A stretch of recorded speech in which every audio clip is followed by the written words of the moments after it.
Hi friends, welcome to competitive cracker. അപ്പം നമ്മൾ ഇന്ന് നോക്കാൻ പോകുന്നത് ദേവസ്വം ബോർഡ് എക്സാംസിന് തയ്യാറെടുക്കുന്നവർക്ക് വേണ്ടുന്ന സ്പെഷ്യൽ ടോപ്പിക്കിലെ ക്വസ്റ്റ്യൻസ് ആണ്. ഓക്കെ, നമുക്ക് കുറച്ച് ക്വസ്റ്റ്യൻസ് നോക്കാം. ഒന്നാമത്തെ ക്വസ്റ്റ്യൻ ഇതാണ്: മഹാഭാരതം രചിക്കാൻ വ്യാസന് എത്ര വർഷം വേണ്ടി വന്നു? മഹാഭാരതം നമുക്ക് എല്ലാവർക്കും അറിയാം. വേദവ്യാസൻ എഴുതിയ ഒരു ഇതിഹാസ കാവ്യമാണ് മഹാഭാരതം. അത് രചിക്കാനായിട്ട് വ്യാസന് എത്ര വർഷം വേണ്ടി വന്നു എന്നുള്ളതാണ് ക്വസ്റ്റ്യൻ. 2 വർഷം, 3 വർഷം, 5 വർഷം ഇവയൊന്നുമല്ല. മഹാഭാരതം എന്ന് പറയുന്ന ഇതിഹാസ കാവ്യം വ്യാസൻ എത്ര വർഷം കൊണ്ടാണ് രചിച്ചത്? വ്യാസനെ കുറിച്ച് നമുക്കറിയാം. സപ്ത ചിരഞ്ജീവികളിൽ ഒരാളാണ് വ്യാസൻ. സപ്ത ചിരഞ്ജീവികളിൽ ഒരാളായിട്ടാണ് നമ്മൾ വ്യാസനെ കണക്കാക്കുന്നത്. അതും നമ്മൾ അറിഞ്ഞിരിക്കേണ്ട കാര്യമാണ്. ഇനി മഹാഭാരതം രചിക്കാൻ വ്യാസന് എത്ര വർഷം വേണ്ടി വന്നു എന്ന് ചോദിച്ചാൽ 3 വർഷമാണ് അതിൻ്റെ ഉത്തരവ് കേട്ടോ.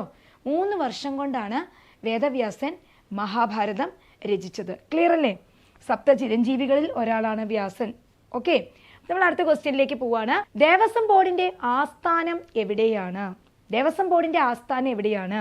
ജഗതി തിരുവനന്തപുരം, നന്ദൻകോട് തിരുവനന്തപുരം, പട്ടം തിരുവനന്തപുരം, ഉള്ളൂർ തിരുവനന്തപുരം. അപ്പം തിരുവനന്തപുരത്താണെന്ന് നമ്മൾക്കറിയാം അല്ലേ? തിരുവനന്തപുരത്ത് എവിടെയാണ് എന്നതാണ് ഇപ്പം നമ്മളോട് ചോദിച്ചിരിക്കുന്ന ക്വസ്റ്റ്യൻ.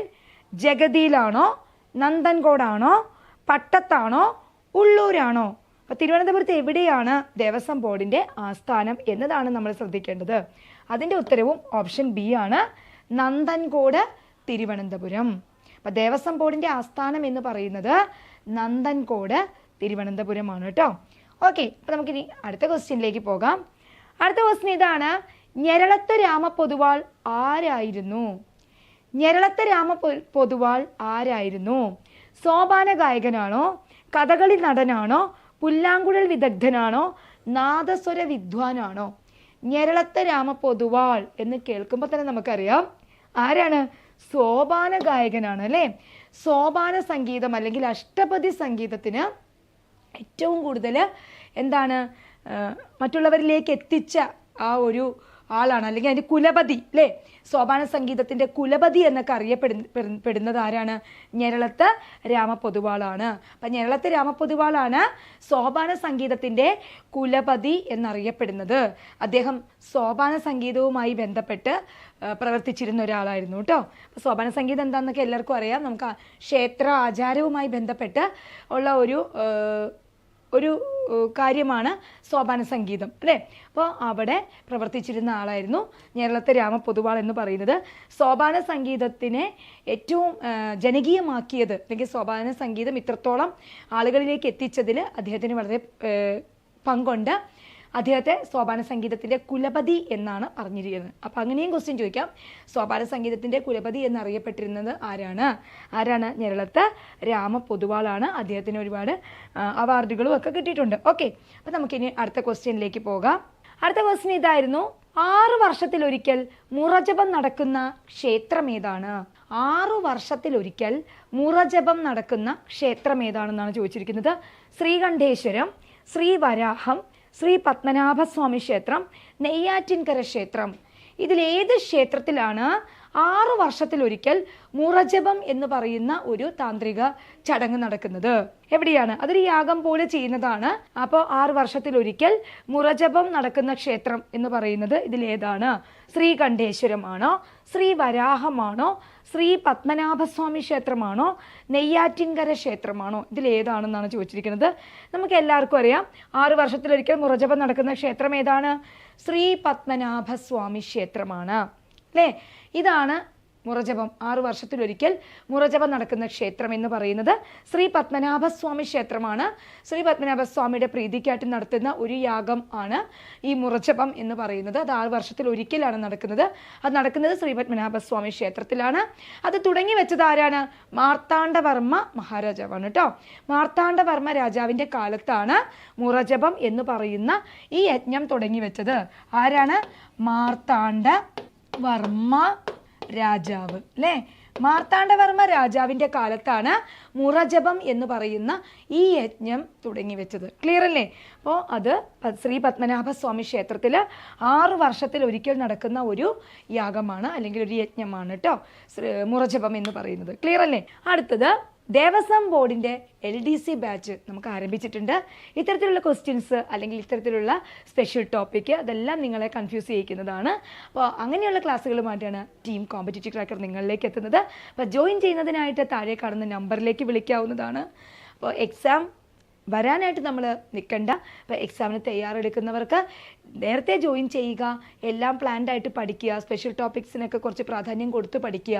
അങ്ങനെ പഠിക്കുമ്പോൾ നമുക്ക് നല്ലൊരു റാങ്കിലേക്ക് എത്താൻ പറ്റും. അപ്പോൾ തീർച്ചയായിട്ടും ദേവസ്വം ബോർഡ് എക്സാംസിന് തയ്യാറെടുക്കുന്നവർക്ക്, അതിൻ്റെ LDC എക്സാംസിന് തയ്യാറെടുക്കുന്നവർക്ക് ബാച്ചുമായിട്ട് ടീം കോമ്പറ്റിറ്റീവ് ക്രാക്കർ നിങ്ങളോടൊപ്പമുണ്ട്. സ്പെഷ്യൽ ടോപ്പിക് ഉൾപ്പെടെ നിങ്ങൾക്ക് വേണ്ട എല്ലാം സിലബസ് ബേസ്ഡ് ആയിട്ടും അതുപോലെ തന്നെ നമ്മുടേതായ എല്ലാ സ്ട്രാറ്റജിയോടും കൂടി മെൻറ്റർഷിപ്പ് പ്രോഗ്രാംസ്, അതുപോലെ തന്നെ എക്സാംസ്, അതുപോലെ നിങ്ങൾക്ക് എന്താണ് വാട്സപ്പ് ഗ്രൂപ്പുകൾ, ഇങ്ങനെ എല്ലാമായിട്ടാണ് നമ്മുടെ കോഴ്സ് പോകുന്നത്. അപ്പോൾ ജോയിൻ ചെയ്യുന്നതിനായിട്ട് താഴെ കാണുന്ന നമ്പറിലേക്ക് വിളിക്കാവുന്നതാണ്. ഓക്കെ, അടുത്ത ക്വസ്റ്റ്യനിലേക്ക് പോകാം. നിത്യവും കഥകളി വഴിപാടായി നടക്കുന്ന ക്ഷേത്രം ഏതാണ്? നിത്യവും കഥകളി വഴിപാടായി നടക്കുന്ന ക്ഷേത്രം ഏതാണ്? തിരുവല്ല, തിരുവല്ലം, ഗുരുവായൂർ, കടുത്തുരുത്തി. തിരുവല്ല, തിരുവല്ലം, ഗുരുവായൂർ, കടുത്തുരുത്തി. ഇതിലേതാണ് നിത്യവും കഥകളി വഴിപാടായി നടക്കുന്ന ക്ഷേത്രം? ഏതാണ്? തിരുവല്ലയാണ് കേട്ടോ, തിരുവല്ലയാണ്. ഗുരുവായൂരില് നമുക്കറിയാം എന്താണ് ഗുരുവായൂരിൽ മാത്രമുള്ള ഒന്നാണ് കൃഷ്ണനാട്ടം. എന്താണ്? കൃഷ്ണനാട്ടം. അപ്പോൾ ഗുരുവായൂർ ക്ഷേത്രത്തിൽ കാണപ്പെടുന്ന ഒരു പ്രധാനപ്പെട്ട ഒരു വഴിപാട് അല്ലെങ്കിൽ ആചാരമായിട്ട് അല്ലെങ്കിൽ വഴിപാടായിട്ട് വരുന്നതാണ് നമുക്ക് എല്ലാവർക്കും അറിയാവുന്ന കൃഷ്ണനാട്ടം അല്ലേ? അതൊരു വഴിപാടായിട്ടും ആചാരമായിട്ടും ഒക്കെ നടക്കുന്നതാണ്, വഴിപാടായിട്ട് നടക്കുന്നതാണ് കൃഷ്ണനാട്ടം എന്ന് പറയുന്നത്. അത് ഗുരുവായൂർ ക്ഷേത്രത്തിൻ്റെ ഒരു പ്രത്യേകതയാണ് കേട്ടോ, കൃഷ്ണനാട്ടം എന്ന് പറയുന്നത്. അപ്പോൾ നിത്യവും കഥകളി വഴിപാടായിട്ട് നടക്കുന്നത് എവിടെയാണ്? തിരുവല്ലയിലാണ് കേട്ടോ. തിരുവല്ല ക്ഷേത്രത്തിലാണ് നിത്യവും കഥകളി വഴിപാടായിട്ട് നടക്കുന്ന ക്ഷേത്രം. ക്ലിയർ അല്ലേ? അപ്പോൾ കൃഷ്ണനാട്ടം വഴിപാടായിട്ട് നടക്കുന്ന ക്ഷേത്രം ഗുരുവായൂരാണ്. അപ്പം അങ്ങനെ ചില ക്ഷേത്രങ്ങളിൽ ചില വഴിപാടുകൾ പ്രാധാന്യമുള്ളതാണ്. അപ്പോൾ അത്തരത്തിലുള്ള ക്വസ്റ്റ്യൻസ് നമ്മളോട് ചോദിക്കാം. ഓക്കെ, അപ്പം അത്തരത്തിൽ നമ്മൾ സ്പെഷ്യൽ ടോപ്പിക്കിന് പ്രാധാന്യം കൊടുത്ത് പഠിക്കണം. അപ്പം നിത്യവും കഥകളി വഴിപാടായി നടക്കുന്ന ക്ഷേത്രം എന്ന് പറയുന്നത് ഏതാണ്? തിരുവല്ല ക്ഷേത്രമാണ്. അടുത്ത ക്വസ്റ്റ്യൻ ഇതാണ്. തൃശ്ശൂർ പൂരം തുടങ്ങിയത് ആരുടെ കാലത്താണ്? തൃശ്ശൂർ പൂരം തുടങ്ങിയത് ആരുടെ കാലത്താണ്? ശക്തൻ തമ്പുരാൻ, സ്വാതി തിരുനാൾ, വേലുത്തമ്പി ദളവ, പഴശ്ശിരാജ.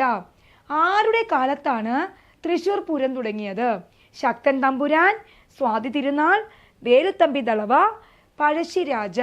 ആരുടെ കാലത്താണ് തൃശ്ശൂർ പൂരം തുടങ്ങിയത് എന്ന് ചോദിച്ചിട്ടുണ്ട്. നമുക്ക് എല്ലാവർക്കും അറിയാം തൃശ്ശൂർ പൂരം എന്ന് പറയുന്നത് കേരളത്തിലെ ആദ്യത്തെ ഒരു 5 കാര്യങ്ങൾ എടുക്കുമ്പോൾ കേരളത്തിൻ്റെ മാത്രം ആയിട്ടുള്ള സവിശേഷതകളിൽ 5 കാര്യങ്ങളിൽ ഒന്നാണ് തൃശ്ശൂർ പൂരം. ആദ്യം വരുന്നതിൽ ഒന്ന് തന്നെയാണ് തൃശ്ശൂർ പൂരം എന്ന് പറയുന്നത്.